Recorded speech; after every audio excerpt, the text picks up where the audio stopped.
In the previous video, we looked at how to examine seismic data, three-dimensional seismic volumes, by both drawing cross sections and also by using this kind of opacity or transparency to look at how we can actually visualize the entire volume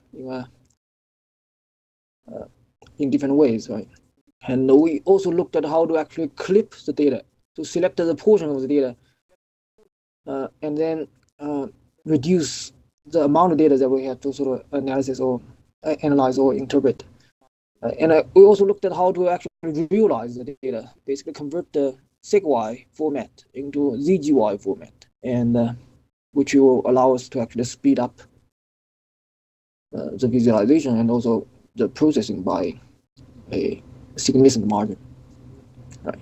And at the end of the previous video, we started to talk about interpretation.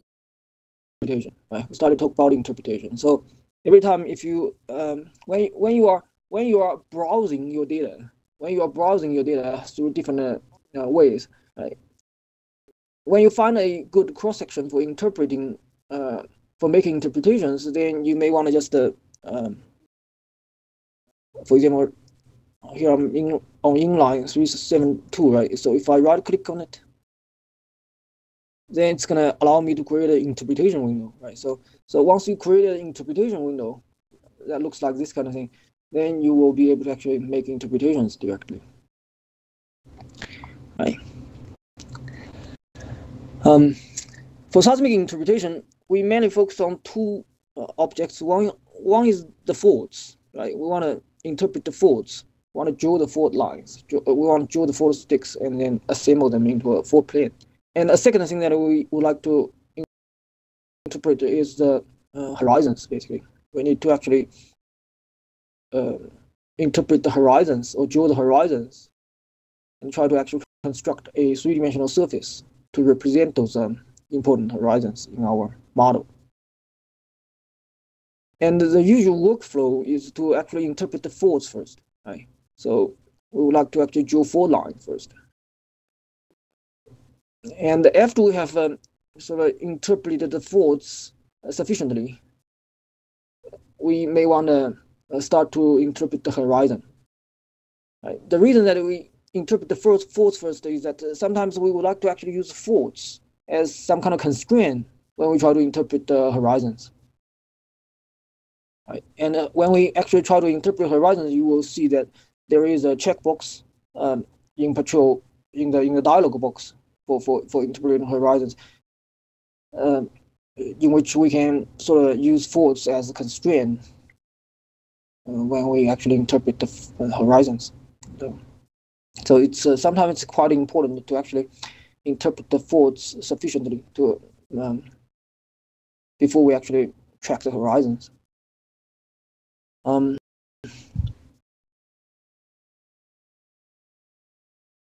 So usually we browse the data in the seismic window, right? In the three-dimensional window, I mean, right? And you can use this manipulate plane cursor to actually drag the plane, right? So, and then look for some good locations where you want to make interpretation, right? So when interpreting faults, what you are looking for is actually locations where you can identify clear kind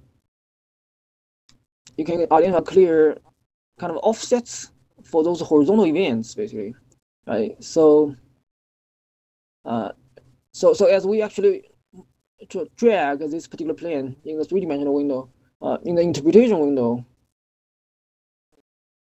the figure is going to change. The seismic section is going to change accordingly, right? So sometimes people would like to actually tile the two windows together, right? So on the window on the right is the cross-section window, and then the window on the left is the three-dimensional volume, right? So let's go to the three-dimensional volume, and then this yellow box is going to give you some indication about where this particular interpretation window actually is located. This interpretation cross section is actually located on the three-dimensional volume, right? So suppose we go back to the viewing mode.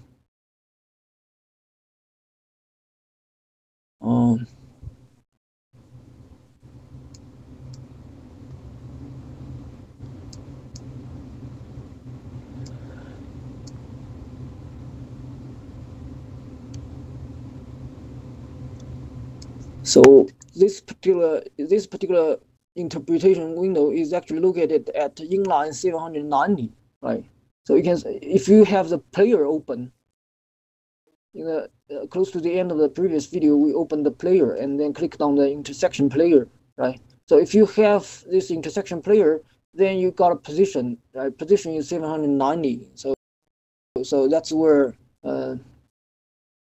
that's what the inline number actually is. So on the three-dimensional window you can see it, right? It's a inline 390. So suppose if I wanna sort of change the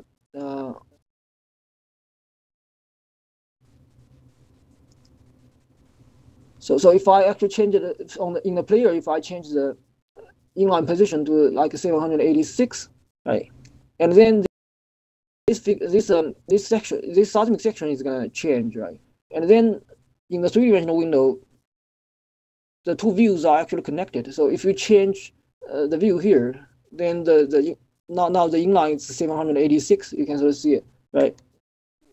So 786, 786. Both planes are actually connected, right? So so it's kind of important for you to actually sort of have a three-dimensional understanding about the data, right? So when you actually do the interpretation in this interpretation window, which is two-dimensional, in your head you need to actually have a basic understanding about where this particular intersection actually is located in the three-dimensional volume. And this kind of a side-by-side view actually gives you a better understanding about, makes it easier for you to actually understand the three-dimensional geometry. Right. One of the things that for new if you haven't actually interpreted seismic data before, especially seismic faults before, you may want to start by looking at other people's interpretation, right? Start by examining how those experienced interpreters actually do the interpretation, right? And for this particular data set, we actually have fault interpretations that's made by very experienced interpreters, right? So now if we can actually try to import those fault interpretations made by other people, and then use that as a template, right? And then when we actually try to draw our own fault sticks or fault lines on the interpretation window, we can use other people's drawing as some kind of a background or some kind of a template, right? So gradually we will be able to actually interpret the faults independently and very fluently. So let's try to import the fault interpretation made by other people. So right-click on the seismic folder, seismic main folder, and then we're going to insert a new interpretation folder. So we got an option that's called a new interpretation folder. If we click on it, so we're going to have an interpretation folder. Let's change the name. So interpretation folder 1 was actually created automatically by default, right? You can also change its name also. It doesn't really matter too much. So let's call it fault interpretation.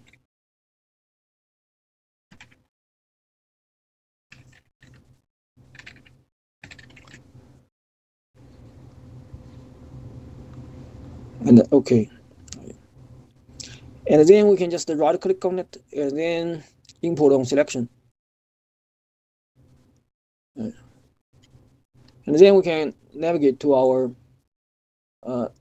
demo demo input folder, the demo input data folder, and then we have a folder that's called fault interp, and then we can double click on it, and then hold down the Shift key, and then select all of it.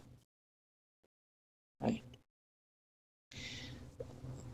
So some of the names we have already seen them, right? For example, truncating fault. When we did the structural model, using the corner point greeting method, and incorporated all the fault sticks,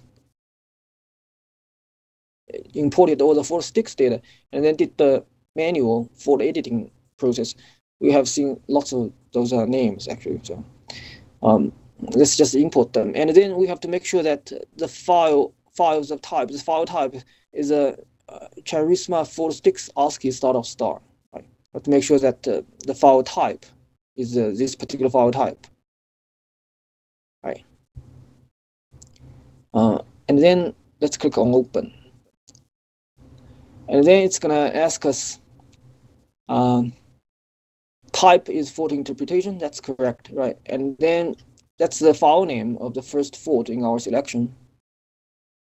That's okay. And then the domain has to be elevation time because it's a time domain interpretation, right? So the seismic data hasn't been converted into depth domain yet.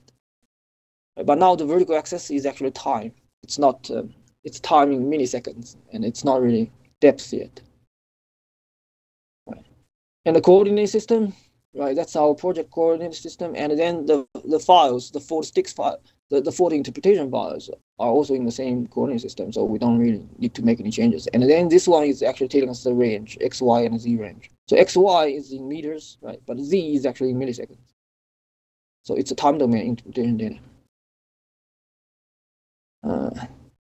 And then we can just click OK for all.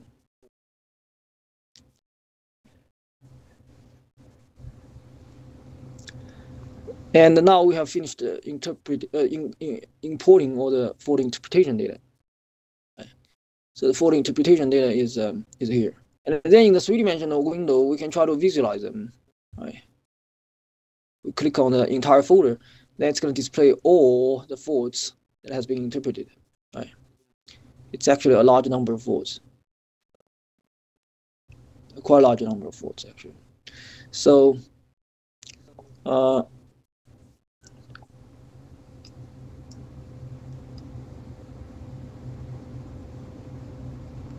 looks like on this particular inline, we have like 4 or 5 major faults, I think.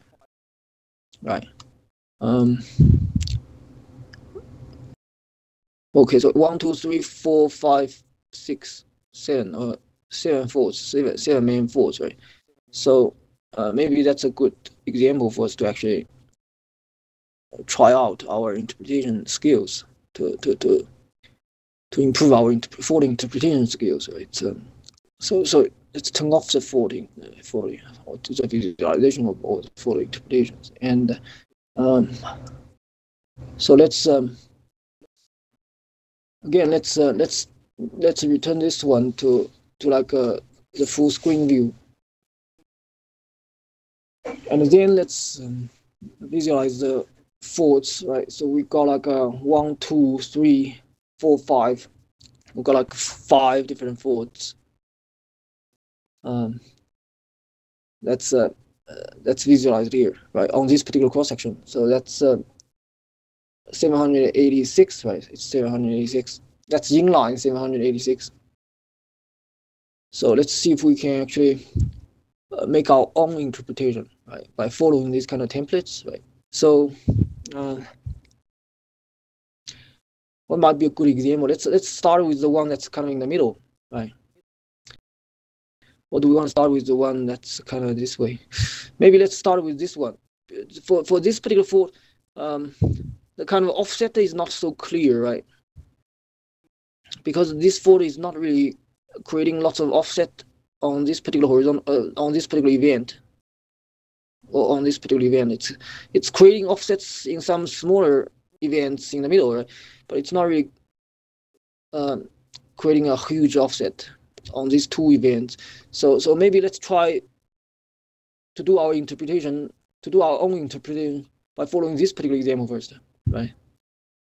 What exactly is this particular fault line?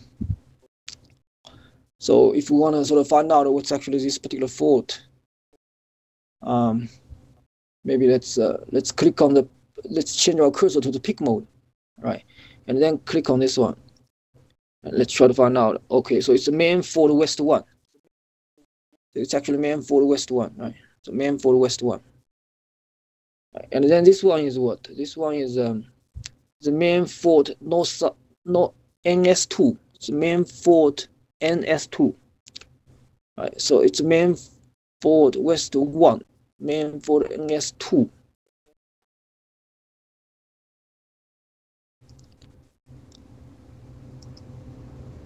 And then main fault east 2. And the main fault northeast, right? Right. So let's try to do these four faults. These four. Let's try to interpret these 4 faults. And then on the other hand, you can sort of see there's a pretty flat horizontal event that's kind of on top of it, right? It's not really creating, those faults are not really generating a large offset on this particular event. So this event might be just some kind of erosional surface that allows, that's going to truncate all the structural features underneath it, right? So these faults are not really active on this particular horizon, I guess. Right. Later on, when we try to interpret the horizons, we will be able to find out if this is actually a major horizon. But you can also sort of discover some other horizons, right? Some other major horizons here, right? But those horizons are sort of interrupted by those major faults, right? So maybe this is a one event. Maybe this is one horizon, but it's offset by this particular fault, right? And then it's offset by this fault again, right? And then by this fault again. So by just tracking those offsets of those more or less flat events, we can identify those faults pretty clearly, right? So let's turn off the visualization, and then the first one we might want to sort of interpret is what? It's main fault west 2, I think, right? It's main fault west 1. Yeah, main fault west 1, right?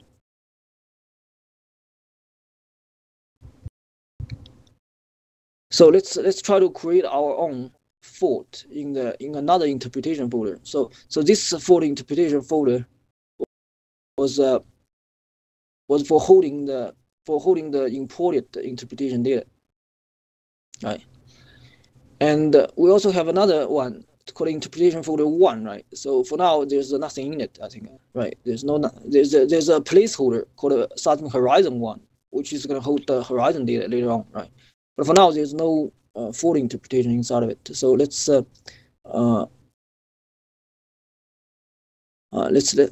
first thing, let's try to change the folder name, right?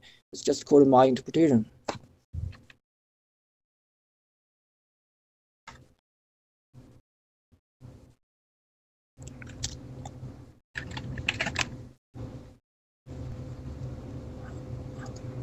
Okay, and then let's try to see if we can insert a new subfolder.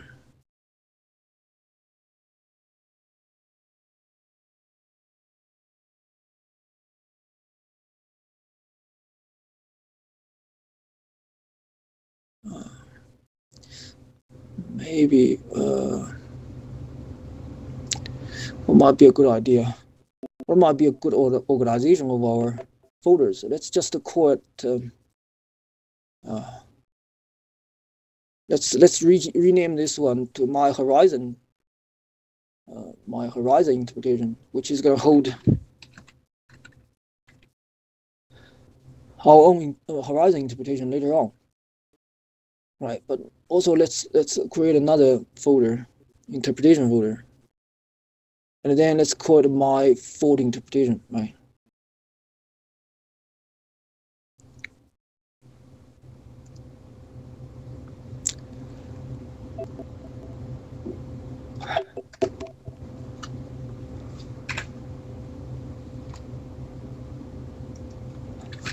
my fault interpretation. And let's the first thing we're gonna do is to actually insert a new fault, right? So you have if you right click on the folder and you have an option that's called a new fault. So if you insert it, you're gonna see a new object that's called fault interpretation 1. For now, there's nothing in it yet, and you can try to visualize it, but you won't be able to see anything, right? This is because we haven't actually inserted any fault sticks into this particular object yet, right? This fault object yet. But as soon as you actually inserted this fault interpretation 1, this particular folder, if you have this tool palette open, if you don't have this particular tool palette, you can go to the seismic interpretation ribbon and then click on seismic interpretation, this button with the toolbox on it, right? If you click on it, it's going to open this tool palette. And then as soon as you inserted a new fault, this button is highlighted. Right, interpret faults. And then if you move your cursor into the interpretation window, you will be able to actually see that the cursor has turned into this kind of crosshair thing, right? And at this point, we can start drawing our fault sticks, right? So suppose, so if you hold down your left button and click, and then you will be able to draw the fault lines. And then when you have finished drawing the one stick, you can just double click. Right. If you double click, you will get one fault stick. Right. And then as soon as you have a one fault stick, this fault interpretation 1, if you sort of click on it, right, on the checkbox, you will be able to actually see the fault sticks that you have just drawn. Right. And maybe it's a good idea for us to actually compare it with the interpretation done by professionals. Right. You can sort of see this is the main fault West 1 that's created by the professional interpreter, right? And this one was drawn by myself, right? So at this point, you can sort of see there are kind of a big discrepancy, right? It's not exactly consistent with the fault line drawn by the professionals, right?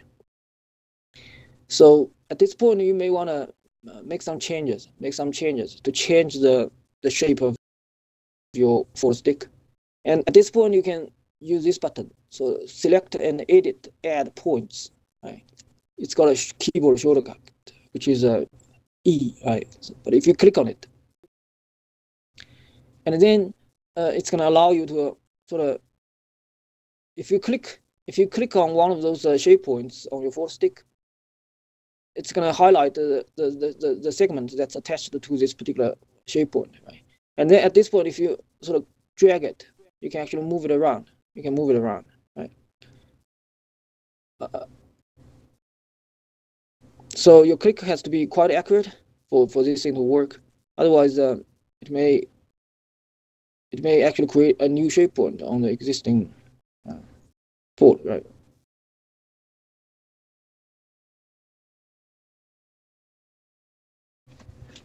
So that's our first stick, right? That's our first stick for fault interpretation 1. Right? So this is sort of the. So let's turn off main fault West 1. Right? So that's our first stick, and this stick is actually stored in this fault interpretation 1 object. And at this point, we have two choices, right? One is that we can try to interpret the same fault, which is fault interpretation 1, on a different inline cross section, right? For now, it's 786. Suppose we click on. Let's go backwards. Suppose we click on this button, step plane backwards, right? So now it's the 782, right?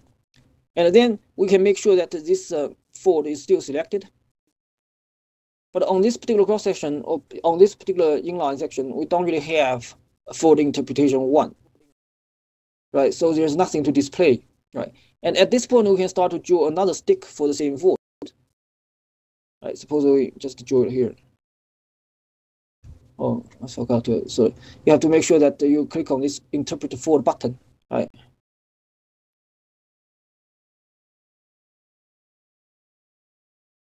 Right. So now you got a second stick. You've got a second stick for the same fault, which is fault interpretation one. Maybe let's make sure that it's consistent with main fault west one. So it looks like we have improved our stick, right? So it looks like it's more consistent with the pick done by the professionals, right? So, but again, there's some kind of discrepancy. Let's make some adjustments, right? Change the cursor to this button. Uh, Click on this button, I mean, and then just drag, and maybe drag again. Oh, I inserted a new point. Let's delete it. Delete it. So press the delete key on your keyboard. It's gonna delete the shape point.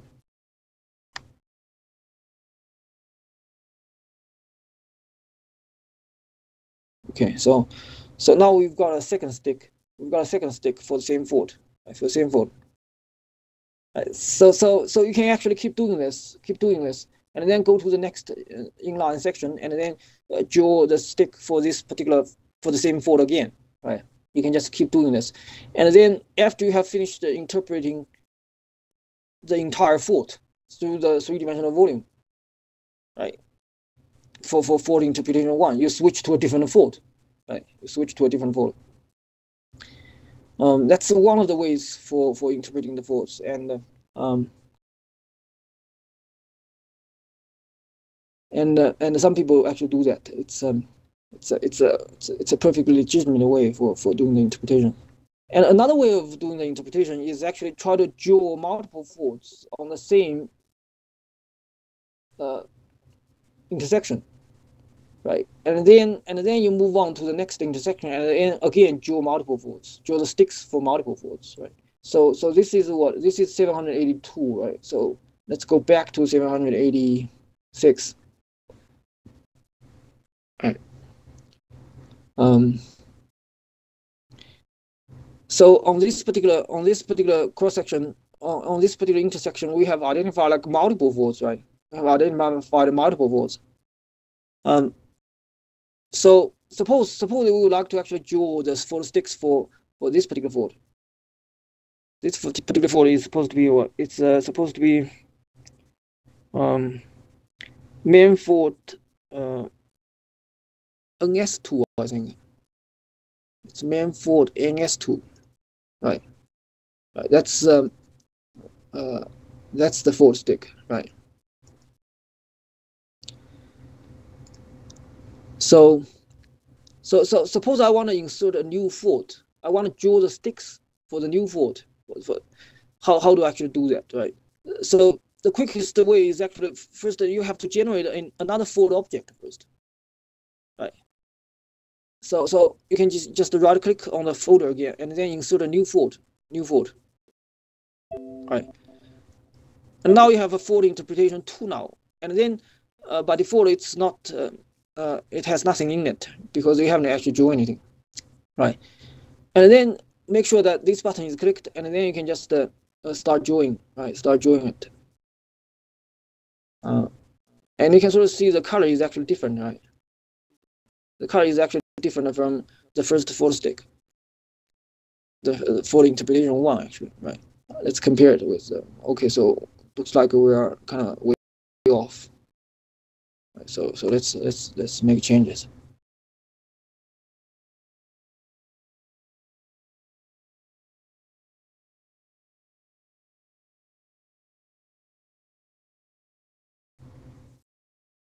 Right. And then we may have another fault here, right? We actually have 2 more faults here. One is along in this particular direction, and the other one is actually in this particular direction, right? We still have like 2 more faults. Still have 2 more faults to interpret, right? And then the correct way for doing that, the correct sequence of operations for doing that is, again, insert 2 more faults. Insert 2 more faults into the interpretation folder, and then make sure that you activate one of them, and then start to draw the sticks right? And then you make sure that you activated the other one, and then draw the sticks, right? But sometimes people often forget. People often forget to actually activate the particular fault object before you draw the sticks, right? So Petrel actually provides a way for us to actually regroup those different sticks into different faults, right? Suppose we haven't actually created fault interpretation 3 and fault interpretation 4 yet, right? But nevertheless, let's start drawing, right? Let's start drawing our fault sticks. Oh, sorry, I forgot to click on this button. Right. You can sort of see this new stick is actually in the same color as this particular stick, right? Which means what they belong to the same fault, right? So when we actually draw this particular stick, fault interpretation 2 was active, right? Because it's in the bold phase, right? And then let's draw another stick.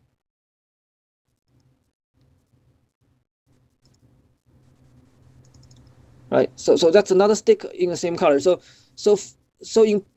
all those 3 sticks actually belongs to fault interpretation 2 now, right? But that's not exactly what we wanted, right? It's not exactly what we wanted. What we wanted is that this actually belongs to fault interpretation 2, but this one is supposed to belong to fault interpretation 3. That's another fault, right? And then this is still belongs to another fault, right? So sometimes we just if we are kind of in a hurry, we could make these kind of mistakes, right?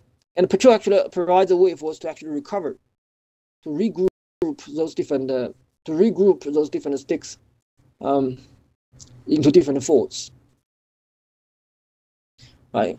So maybe let's go to the 3-dimensional window and look at our interpretation, right? So we have fault interpretation 1. That's one of those sticks, right? We actually have 2 sticks, right? We have drawn for stick 1. And then for fault interpretation 2, how many sticks we have? For fault interpretation 2, we actually have a lot more sticks, but they actually belong to different faults, right? Only this particular stick actually belongs to fault interpretation 2. The other 2 sticks actually belong to separate faults. So this one is supposed to belong to fault interpretation 3, and this one is supposed to belong to fault interpretation 4, right? So now let's insert those new faults.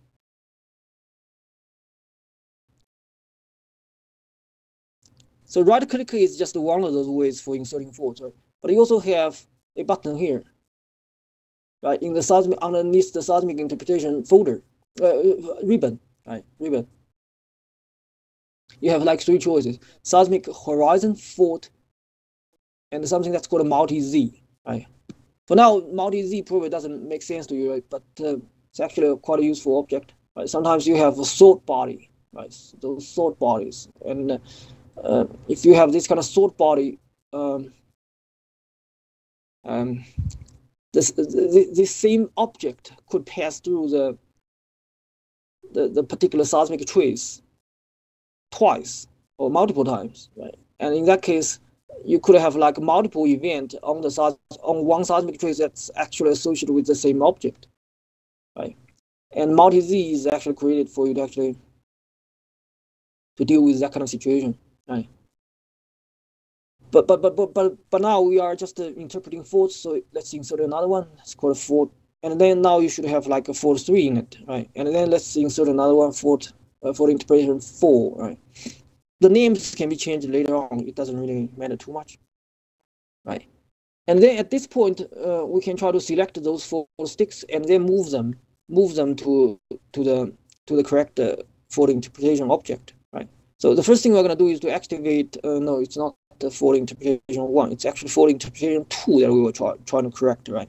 So we make sure that the fault interpretation 2 is actually highlighted, right? And at this point, we can sort of use our selector. So you got a button that looks like that. So by default, it's going to look like that, right? It's going to look like a cursor with this kind of a square attached to the top, to the tip, right? This kind of cursor. Right? This kind of cursor allows you to actually select those photo objects or photo sticks, right? And then you can actually make the square bigger or smaller by pressing the plus key on your keyboard. So if we actually hold down the left key of the mouse and then just press the plus key, right? And then the square is going to become bigger. If we hold down the left key on the mouse and then press the minus key on the keyboard, it's gonna make the square smaller, right? So you can use this kind of selector to pick the photo sticks, right? So now I have selected this particular photo stick, right? And this photo stick is supposed to go to photo interpretation 3. So now we go right click on photo interpretation 3, right click, and then we have a choice that's called move selected segments from active photo here. We choose that, right? And that selected stick disappeared because this stick belongs to photo interpretation 3, and we are not visualizing photo interpretation 3 yet. So let's click on this box. Now we can sort of see this stick is in a different color now, right? So which means that it now belongs to a different photo, right? So for now it's just a one stick, right? It's just a one stick. But when you discover that you have sort of picked lots of sticks that actually supposed to belong to a different photo, you can just make your selector bigger to make the square on your selector bigger, and then select multiple photo sticks at the same time, and then just move them into that new photo object, right? And then we still have one more stick. Let's click on it, right? And then right click on photo interpretation 4, and then move selected segments from active photo here. Right? You actually have two different options here. One is called copy selected segments from active photo here. The other one is called move, right? So copy means that it's going to duplicate the photo stick, and then it's going to sort of move that duplicate into the new photo object, right? But what we want is actually this one, right? So now it's like 4 different photos, right? 4 different photos. The interpretation can also be done in the the interpretation can also be done in the 3-dimensional window, right? You can just because as soon as you clicked on the F button, you can start drawing on the 3-dimensional view. The only drawback about the 3-dimensional view is that it's not exactly very clear where exactly you have clicked. Right? In a 3-dimensional view, you have multiple objects that's kind of that might cover each other, right? And you're not exactly sure where you might have clicked. So if you want some accuracy, you might just want to open a interpretation 2-dimensional interpretation window and then draw on that interpretation window. But if you want efficiency, drawing on the 3-dimensional view is also an option, right? So let's still go back to the same view, to the same interpretation view, right? And then let's display interpretation 3 and 4. Right? So for the interpretation 3, this stick is supposed to be why it's still so.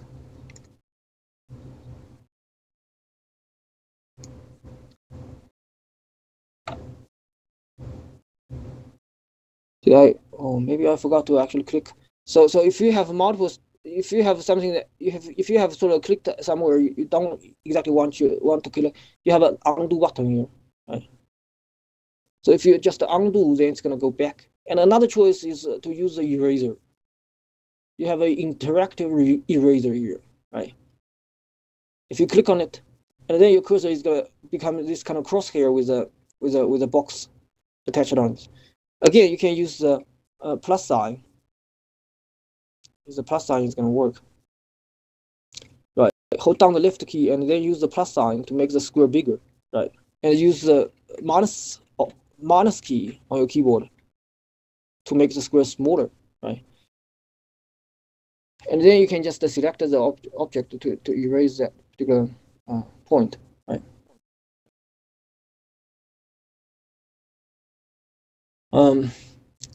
So fault interpretation 3 is supposed to be corresponding to main fault east 2, I think. Main fault east 2. It's main fault east 2. Looks like our pick is like a very. It's like way off. So let's just edit.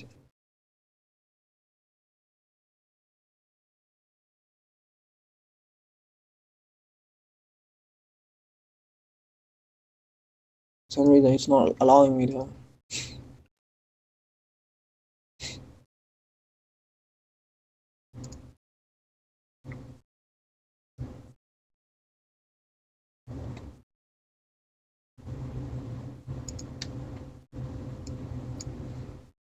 Oh, because I didn't actually activate the fault interpretation 3, so it's not allowing me to select the object. Right. But for some reason, it's not really. It's actually selected as the entire object.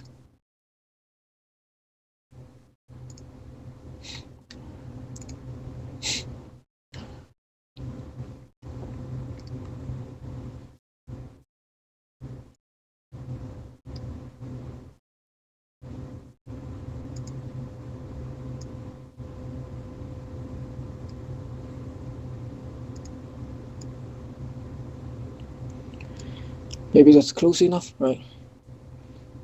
And then we have to sort of deal with the last one, that's fault interpretation 4. Right? We click on it, make sure that it's active. And then this one is supposed to be corresponding to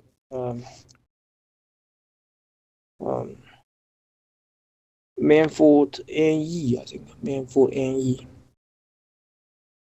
Right. But this one is actually closer, right? It's actually quite close. So do we want to really make any changes?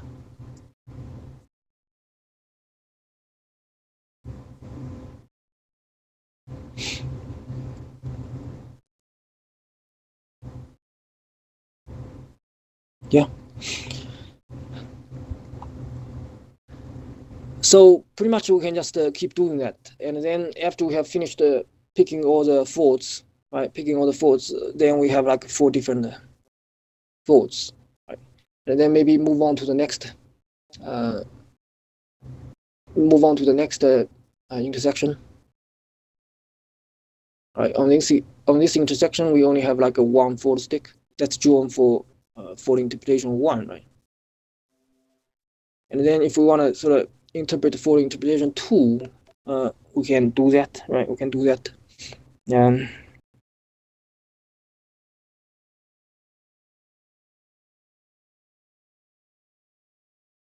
So I have actually visualized main fault NS2. That's where we want to draw our own fault sticks, right? So let's click on this button and just draw it. Right. And then make sure that it's we activate fault interpretation 3, and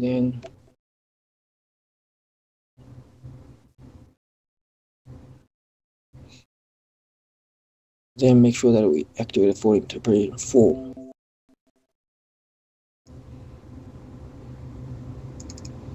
Right. And then go on to the next intersection, and then start to draw the new faults. Maybe let's just do one more intersection.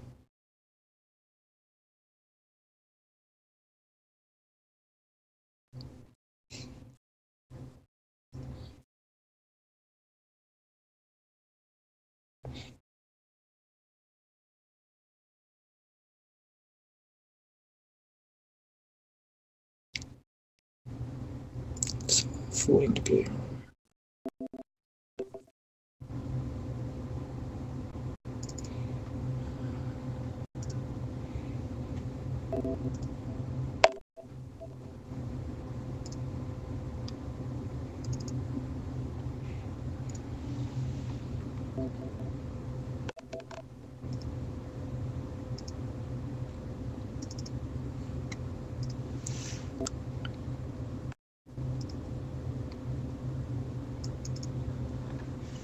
Right.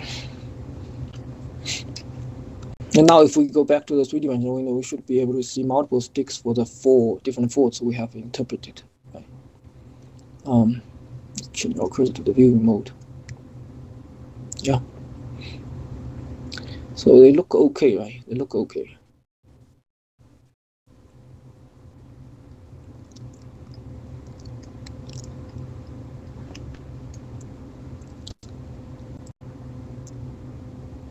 So when we are having those fault interpretations, if we have one of those fault interpretations active, then we're going to get a context-aware tab. That's called a fault.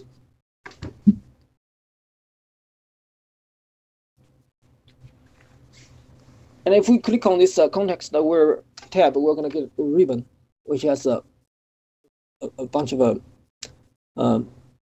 buttons that's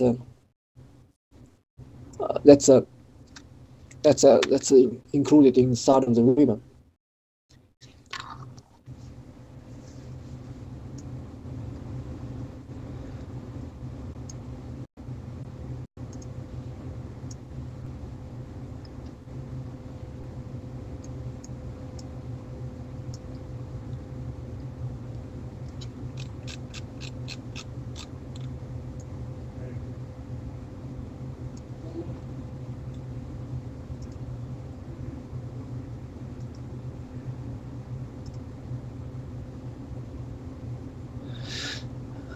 For interpretation purposes, one of the buttons that's kind of useful is this R button called restrict. Right. So if you actually do a restriction, then you have more control about where the cursor actually is, right? Where the cursor is going to actually be clicking, right? So for three-dimensional objects, it's sometimes for three-dimensional views, sometimes you have multiple objects that's kind of at the same kind of angle, at the same kind of a overlapping each other in the view, right? And if that's the case, this kind of restricted view is going to allow you to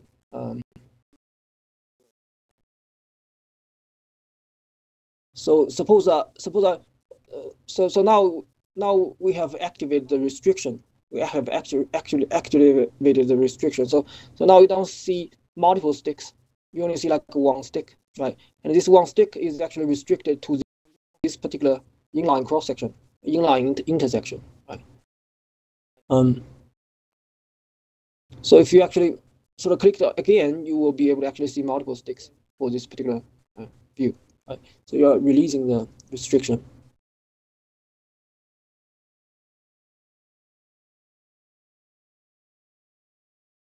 Right. So this kind of a R key, R button allows you to have a restricted view. Right. And then another button that's kind of useful. Another kind of button that's kind of useful is this track forward button. Right. So it's called auto tracking. It's going to initiate forward auto tracking. Right. If you click on it, it's going to try to actually extrapolate. It's going to try to interpolate or extrapolate the 4 sticks that you have picked manually throughout the entire model by following correlations among different inline or cross-line intersections.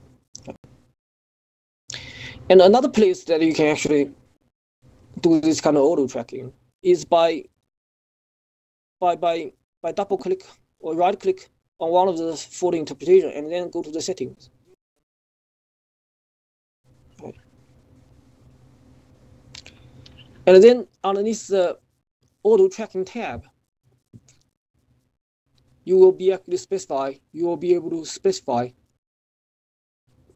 the increment and the range of the auto tracking, right? Maybe let's reduce it by a little bit. Let's see what's going to be the effect if it's exactly what we wanted, right? And this auto tracking is just going to be applied on fault interpretation 1. That's this one, right? And if you actually use this particular button, it's going to try to do this kind of a tracking for all the faults, for all the fault interpretations. But let's do an apply and see what's going to be the effect. Have we finished?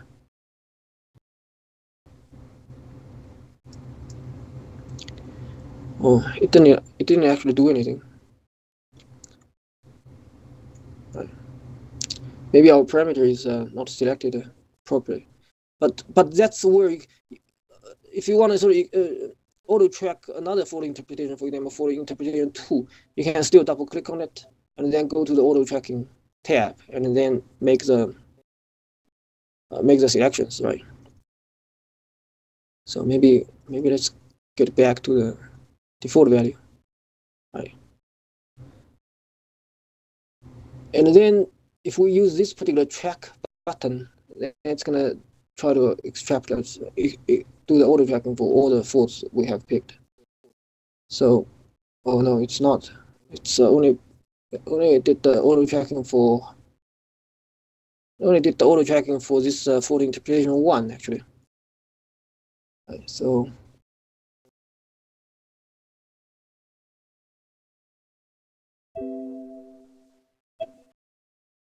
does that actually?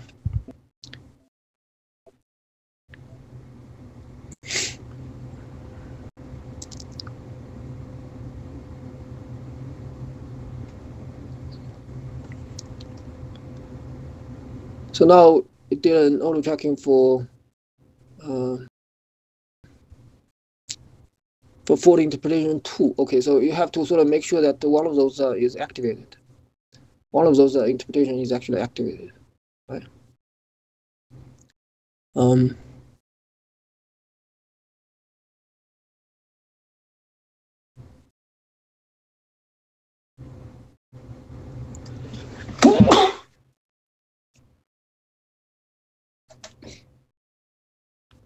But in fact, you can see that there might be some duplication, right? It's trying to actually do this. So I guess I did something wrong, I think, right? And the auto tracking, the result from the auto tracking may not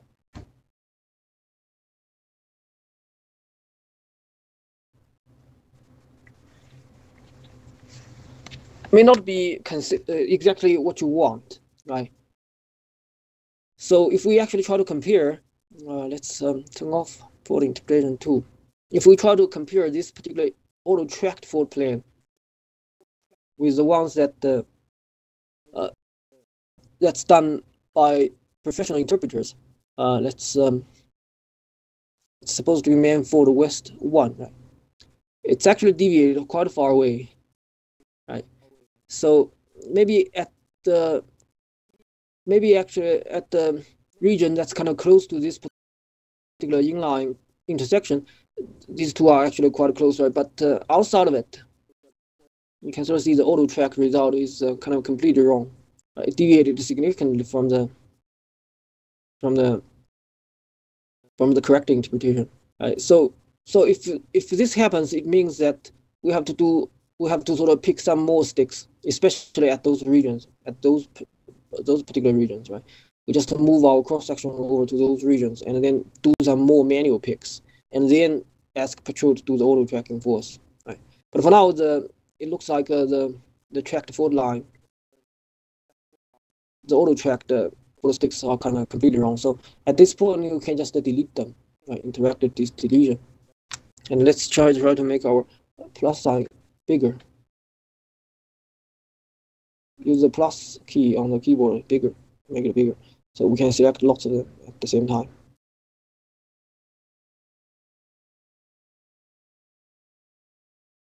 Right, and then we can just delete them.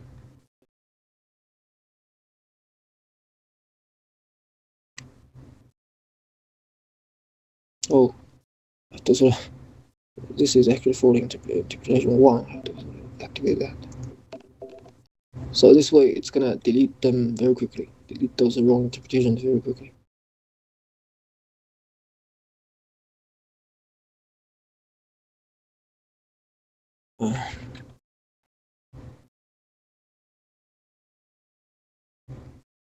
Maybe let's see.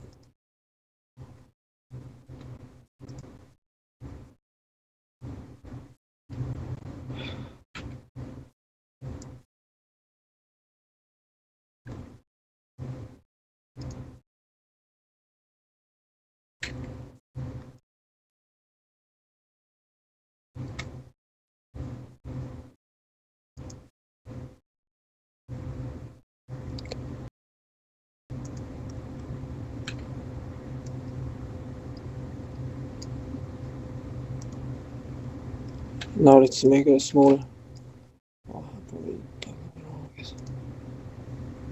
Yeah. Now let's make it smaller.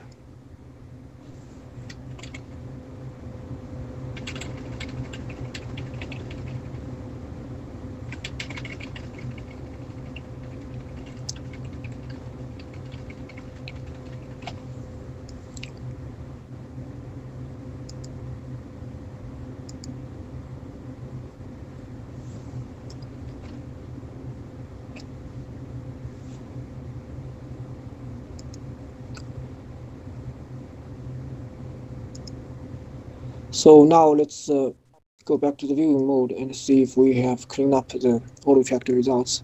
But for this part of the model, it's actually for this part of the auto tracked surface, it looks actually quite consistent with the correct interpretation, right?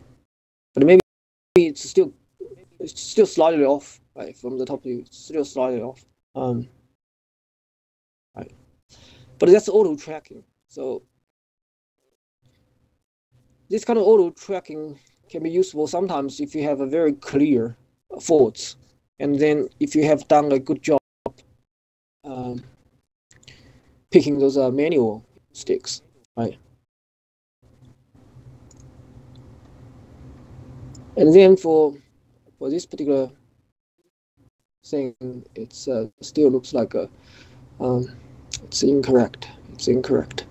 Right? We can sort of select, and then we can just again we can sort of try to delete those sticks that's kind of auto tracked, and then try to pick some more manual sticks, and then do the auto tracking thing.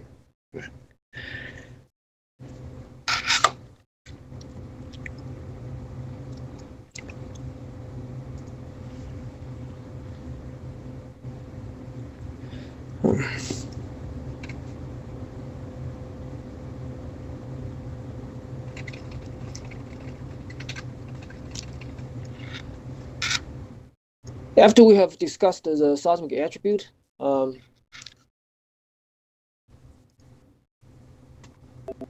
there will be another technique for creating faults automatically, which is by using the so-called end tracking. Right, it's a quite a famous attribute that can be actually computed by using from the seismic volume. Right, and but end tracking also has its own drawbacks, right? So when we use those automatic tools, we have to be quite careful, right, and make sure that it's very well controlled.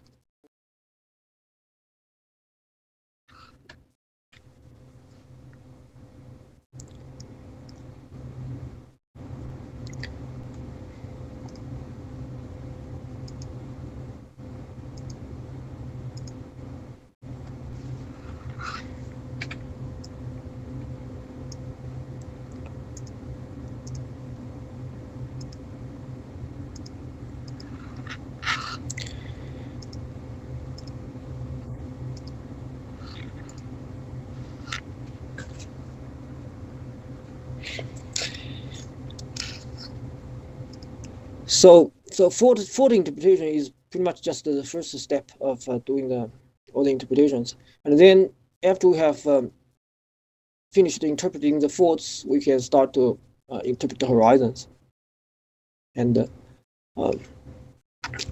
those interpretations will eventually go into the structure model, depending upon how exactly we constructed the structure model. Right.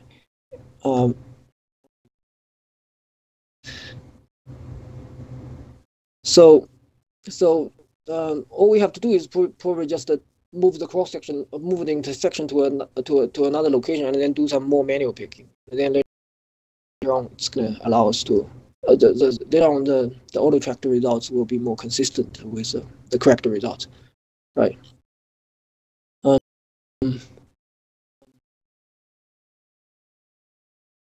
And that's pretty much fault interpretation.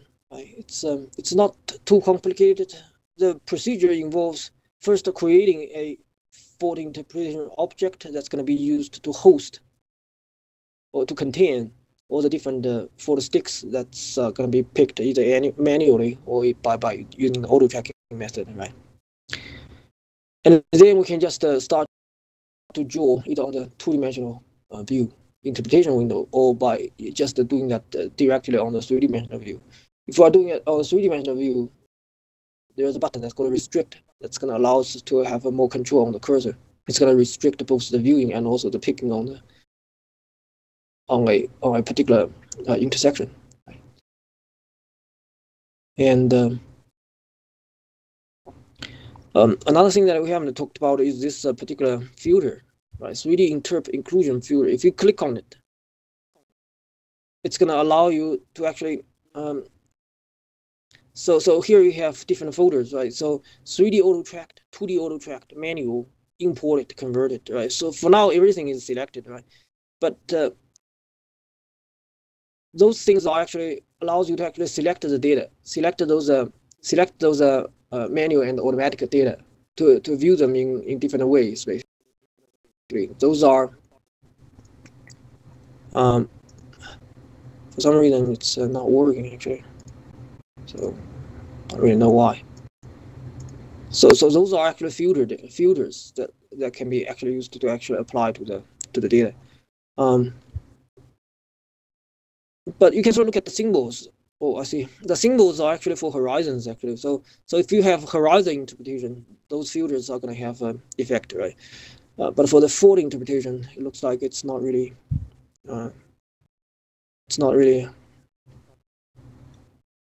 having any kind of, these filters don't really have any kind of effect, right? But for the forward interpretation, which we have like two forward interpretations that have been auto tracked. One is forward interpretation 1, right? So now it's you have two options, two items underneath the forward interpretation. One is TWT, one is tracked, right? So if you click on tracked, then it's just going to display. It's going to highlight. It's going to highlight the auto tracked sticks, right?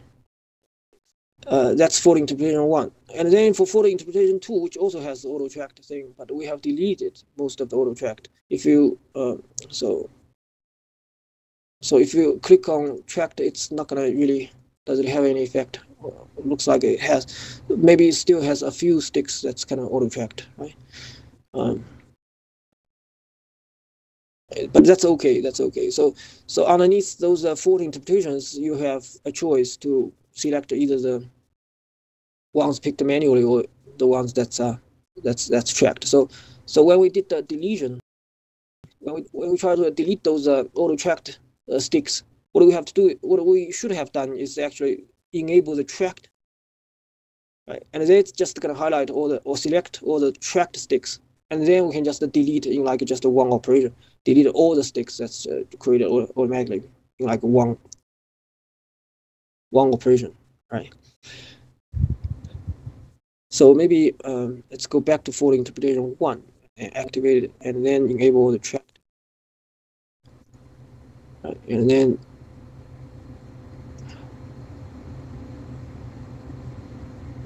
this is still sort of. Let's click on the tracked, right? And then can I? So what exactly is happening?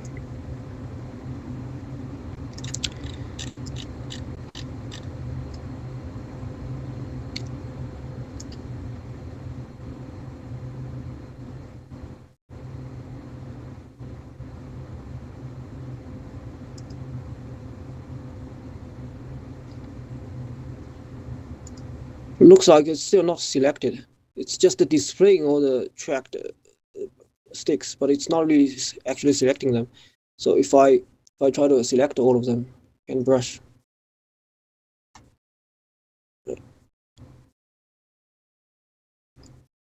then it may give you a different color.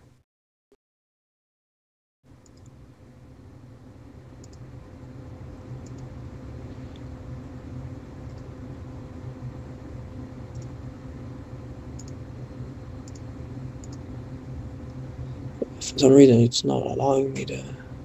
Oh, I see. Because I highlighted the second board, so that's supposed to be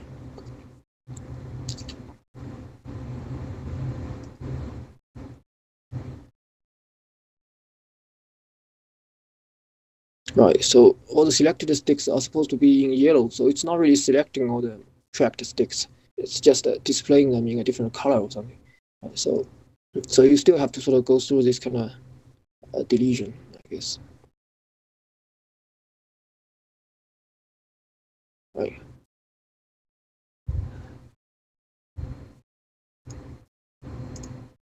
But this kind of display allows you to actually identify those auto-tracked sticks easily, right? So when you actually delete them, you won't make any kind of mistakes. And this kind of, because the box size can be adjusted easily, so it gives you some way to control how accurate you want your deletion operation to be.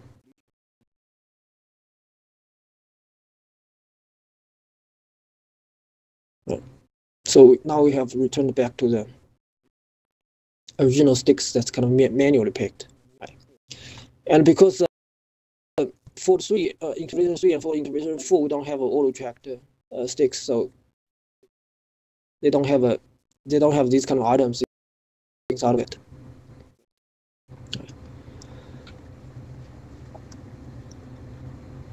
So the operation for picking those faults is relatively straightforward. It's not really that complicated. But in order to actually pick those sticks very accurately, it requires lots of years of experience of doing those interpretations, and it also requires a quite deep understanding about the local geology and the local structure. And usually, those kind of interpretations are done by seismologists with a PhD in seismology or something. So it takes some practice to actually pick those interpretations very accurately. So next time we're going to talk about horizon interpretation, right? And we can look at some new tools. So for now, we only looked at this particular fault interpretation button. You can, in front of it, you got lots of other buttons. Right? Those buttons allow us to actually to interpret the horizons. Right? We also have 2D auto tracking, 3D auto tracking, this kind of thing, right? But the condition is that we must interpret the faults first, and then when we do the horizon interpretation, those faults can act as some kind of constraint.